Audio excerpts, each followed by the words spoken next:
प्रिय भैया, आज हम कक्षा एकादशी कला वर्ग विषय इतिहास इसका दूसरा अध्याय लेखन कला और शहरी जीवन के बारे में अध्ययन कर रहे हैं। इसका अंतिम भाग जो है वो मेसोपोटामिया की लेखन कला के बारे में। देखो, हमने इससे पहले पढ़ा था। सबसे पहले मैं आपको बता दूं, मेसोपोटामिया यानी दो नदियों के बीच का क्षेत्र। वो दो नदियां कौन सी? दर्जला और फरात। मेसोपोटामिया के लेखन की अगर मैं बात करूं तो हमने पहले पढ़ा है कि मेसोपोटामिया में क्यूनिफॉर्म, कौन सी बात कर रहा हूं मैं? क्यूनिफॉर्म।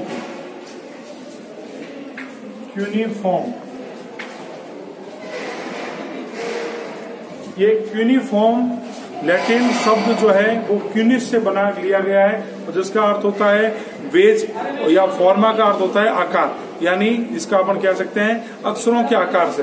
और आप लोगों को पता होगा कि लेखन कला की शुरुआत उस समय के समाज के हिसाब किताब को रखने के लिए की गई थी, उसकी जरूरत पड़ी थी, और अलग अलग प्रकार के संकेतों के रूप में वहाँ की लेखन व्यवस्था प्रारंभ हुई थी। लेखन प्रणाली की अगर बात करें तो वहाँ अलग अलग प्रकार के संकेत होते थे। उसको लिखने के लिए कुशल शिल्पकार हुआ करते थे, और उसका लेखन जो है मिट्टी की पट्टिकाओं पर होता था, और मिट्टी की पट्टिकाएं जब सूख जाती थी तो उसको जो है एक संग्रह के रूप में उसको रखा जाता था। आज हमारे पास जो बिंदु आ रहा है वो आ रहा है मेसोपोटामिया की लेखन की विरासत की बात कर रहे हैं। लेखन की विरासत, देखो, दुनिया के लिए मेसोपोटामिया की सबसे बड़ी विरासत, जिसे शायद हम कह सकते हैं गणित और समय की गणना रही है। क्या रही है? गणित और समय की गणना। दुनिया के लिए, देखो, वर्ल्ड के लिए मेसोपोटामिया ने सबसे बड़ी विरासत अगर कोई दी है तो वो है गणित और समय की गणना। समय की गणना विद्युततापूर्ण उनकी बहुत अच्छी परंपरा रही है।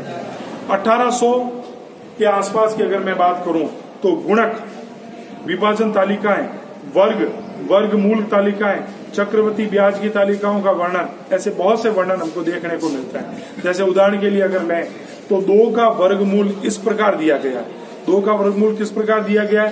देखो, 2 का वर्गमूल,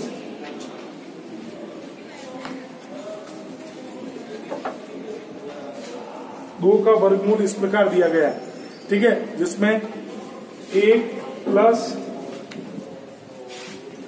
24/602, ठीक है, प्लस 51/60 प्लस 10/603, इस प्रकार से जो है इसका उदाहरण दिया है, यानी 2 के वर्गमूल की गणना की गई है। इसी तरह की समस्याओं को छात्रों को हल करना था, और एक ऐसे क्षेत्र जिसमें पानी के लिए अंगुली गहरी कवर किया गया और पानी की मात्रा का पता लगाना। अपन करते हैं ना कि भाई ये इतना इंच पानी चल रहा है, 4 फीट, 5 फीट, 6 फीट, तो इसकी गहराई को मापना। ये इस प्रकार के काफी जो है गणितीय सूत्रों के बारे में मेसोपोटामिया ने दुनिया को काफी जो है अपन कह सकते हैं बड़ी विरासत के रूप में प्रदान की है। जैसे 12 महीनों में साल, 12 महीनों का 1 वर्ष, पृथ्वी के चारों ओर चंद्रमा की क्रांति के अनुसार विभाजन, महीने के विभाजन जो होता था वो 4 सप्ताहों के अनुसार, यानी एक माह में कितने सप्ते? 4 सप्ते, ठीक है। 24 घंटे का दिन, 60 मिनट का 1 घंटा, हम सबके ही हम के लिए, और दैनिक जीवन में भी आज ये हमें उपयोग में आ रहा है। ये सारी चीजें जो है वो हम सबको मेसोपोटामिया के हमारे पास आया है, यानी मेसोपोटामिया ने इस प्रकार की गणितीय और समय गणना की विद्युततापूर्ण जानकारी दुनिया को प्रदान की है। जब भी सौर और चंद्र ग्रहण देखते हैं, उनकी घटनाओं को वर्ष, महीने और दिन के अनुसार हम लोग जो है क्या करते हैं? नोट करते हैं, लिखते हैं, ठीक है। इसीलिए रात में आकाश में सितारों और नक्षत्रों को देखकर पदों के बारे में रिकॉर्ड भी किया जाता है। आप देखते होंगे हमारे काल गणना के अनुसार हम पहले बता देते हैं कि इस समय जो है चंद्र ग्रहण रहेगा, सूर्य ग्रहण रहेगा, सूर्य की जो है सूर्यास्त कब होगा, सूर्य उदय कब होगा। तो इसका काल गणना है, ये गणितीय सूत्रों के आधार पर ही की जाती है। इन क्षणिक मेसोपोटामिया उपलब्धियों में से कोई भी लेखन के बिना संभव नहीं होगा। स्कूलों के शहरी संस्थाएं, जहां छात्र पहले लिखित टैबलेटों को पढ़ते हैं और उनकी नकल करते हैं। कहीं कहीं कुछ लड़कों को प्रशासन के लिए रिकॉर्ड रखने वाले नहीं बल्कि प्रशिक्षित भी किया जाता था, यानी उनको एक प्रकार की ट्रेनिंग भी दी जाती थी, जिससे वो लेखन कला के बारे में बहुत अच्छा समझ सके, लिख सके और पढ़ सके। लेकिन बुद्धिजीवी जो काम पर निर्माण कर सकते हैं उनके पूर्ववर्तियों की।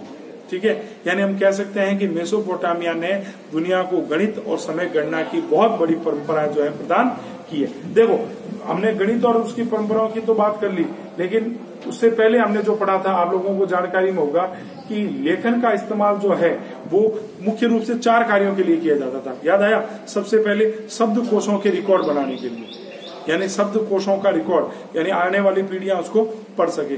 दूसरा जो होता था वो भूमि हस्तांतरण की कानूनी वैधता के लिए, यानी भूमि हस्तांतरण जो है, यानी एक व्यक्ति से दूसरे व्यक्ति को जो भूमि दी जाती थी उसको कानूनी रूप से उसकी वैधता के लिए भी लेखन कला का विकास प्रारंभ हुआ था, उसके लिए भी लेखन का इस्तेमाल किया जाता था। तीसरा, राजा अपने कर्मों के निर्माण का वर्णन करने के लिए, यानी राजा ने भूमि की प्रथा, कानूनों में दिए गए बदलावों की घोषणा जो की है उसको भी वो लेखन के रूप में जो है प्रस्तुत करता था। इसके लिए भी लेखन प्रणाली प्रारंभ हुई है। और कोई भी जानकारी देना या किसी प्रकार का संदेश एक राज्य से दूसरे राज्य भेजने के लिए भी लेखन कला का काफी अच्छी मात्रा में जो है विकास प्रारंभ हुआ है। मेसोपोटामिया में आप लोगों को पता होगा कि राजा और बहुत से कम लोग पढ़े लिखे होते थे, सीखने के लिए सैकड़ों संकेत होते थे और ये संकेत काफी जटिल भी होते थे। यदि कोई राजा पढ़ सकता था तो वह जो है अपनी बातों को शिलालेखों पर उत्कीर्ण करवाता था। ज्यादातर लिखावट जो है बोलने के तरीकों को ही प्रदर्शित करती थी। मेसोपोटामिया में प्रतीकों और चिन्हों में संख्या जो है वो सैकड़ों में होती थी और कई अधिक पेचीदगी वाले भी संकेत हुआ करते थे। और लेखन में बोलने के तरीकों में काफी जो है प्रतिबंध भी था। यानी अपन कह सकते हैं कि लेखन प्रणाली, समय और काल गणना का विकास मेसोपोटामिया में बहुत अच्छी तरीके से हुआ है। ये अध्याय आज हमारा यहाँ समाप्त होता है लेखन कला और शहरी जीवन के बारे में। अगले भाग में हम अगले अध्याय की बात करेंगे। तब तक धन्यवाद।